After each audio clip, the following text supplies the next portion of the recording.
4 बार हम कहते हैं कि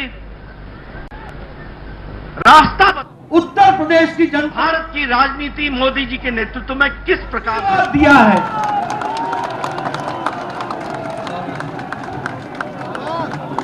2014 में प्रचंड जीत हासिल हुई थी उत्तर प्रदेश में लोकसभा में।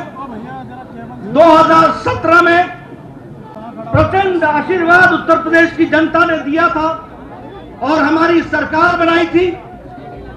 और 2019 में फिर से लोकसभा में भारतीय जनता पार्टी को मोदी जी के नेतृत्व में आशीर्वाद मिला था और इस बार फिर से 2022 में चौथी बार लगातार भारतीय जनता पार्टी को आशीर्वाद मिल रहा है। ये पहली बार 37 साल बाद हो रहा है कि उत्तर प्रदेश में लगातार कोई पार्टी की सरकार दोबारा आई है। ये 37 साल बाद उत्तर प्रदेश की धरती पर हो रहा है और हमारा वोट शेयर भी 42% से ज्यादा बढ़कर के आया है।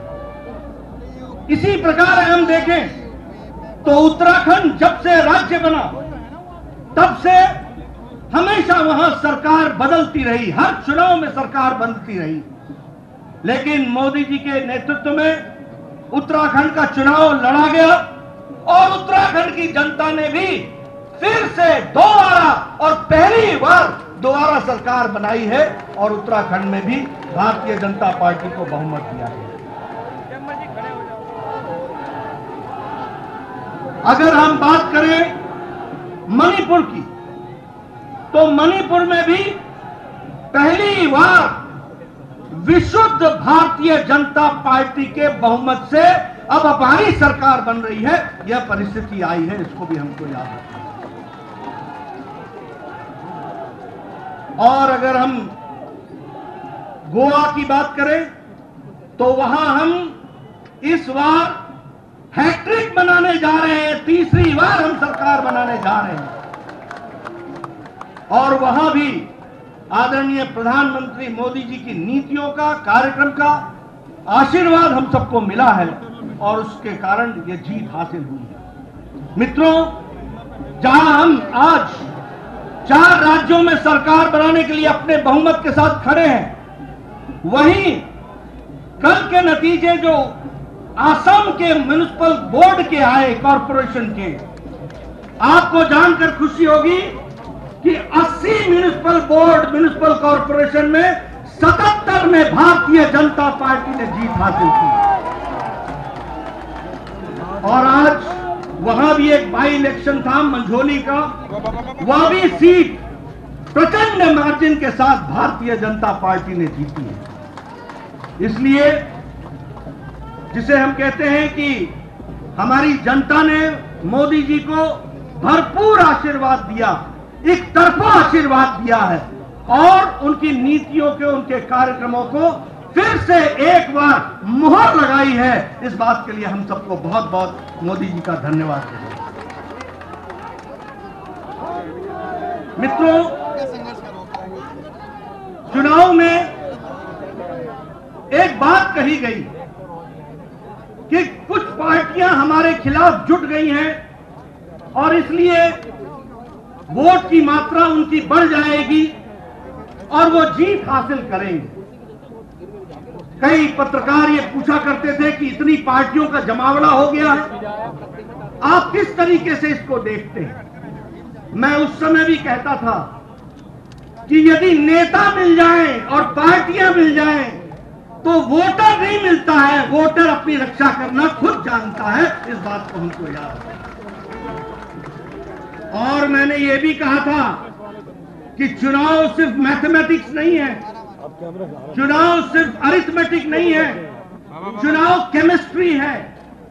और जब मैं केमिस्ट्री बोलता हूं तो हम सबको ये याद रखना चाहिए कि भारत की जनता, गरीब जनता, वंचित जनता, पीड़ित, शोषित, दलित, हमारी महिलाएं, हमारी बहनें, हमारा युवा साथी, हमारा किसान, आज अगर अपनी केमिस्ट्री जोड़ता है तो वो नरेंद्र मोदी जी के साथ जोड़ता है। इस बात को आपको याद रखना।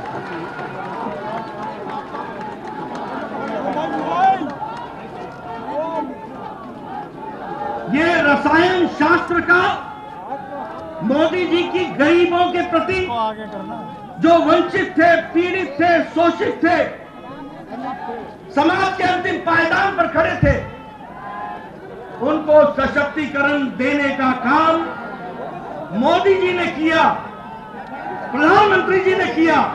और इसलिए रसायन शास्त्र का गरीब व्यक्ति को, जो वंचित था, उसको रस मिलता है तो वो आदरणीय प्रधानमंत्री जी की नीतियों से मिलता है, कार्यक्रमों से मिलता है। इसको हमको याद रखना चाहिए।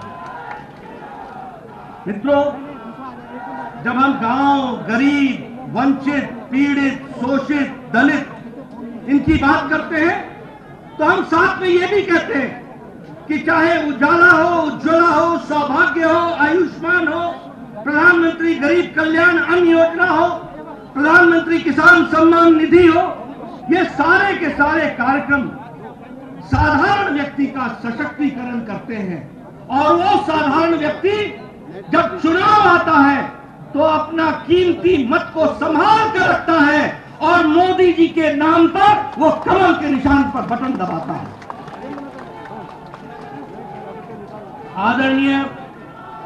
आदरणीय प्रधानमंत्री जी ने भारत की राजनीति की संस्कृति बदली है।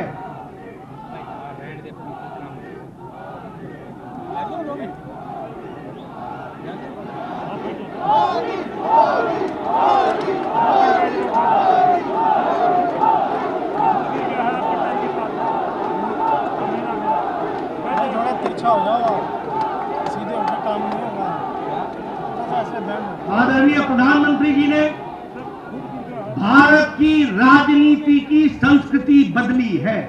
आपके पैर के पास लंबे समय तक एक राजनीति चल रही थी, लेकर डबल डोज उनको तैयार किया है। जब पाश्चात्य देश मुसीबत में अपने आप को पाते हैं तो 130 करोड़ का देश मोदी जी के नेतृत्व में सुरक्षित दिखता है। इस बात को भी हमको याद रखना। आर्थिक स्थिति में जो विकास हुआ है कोरोना के पश्चात, आज भारत की आर्थिक स्थिति, जिसको दुनिया के मान रही है कि एक फास्टेस्ट ग्रोइंग इकोनॉमी के तरीके से आगे बढ़ रहा है, यह भी दूरदृष्टि बताती है हमारे आदरणीय प्रधानमंत्री।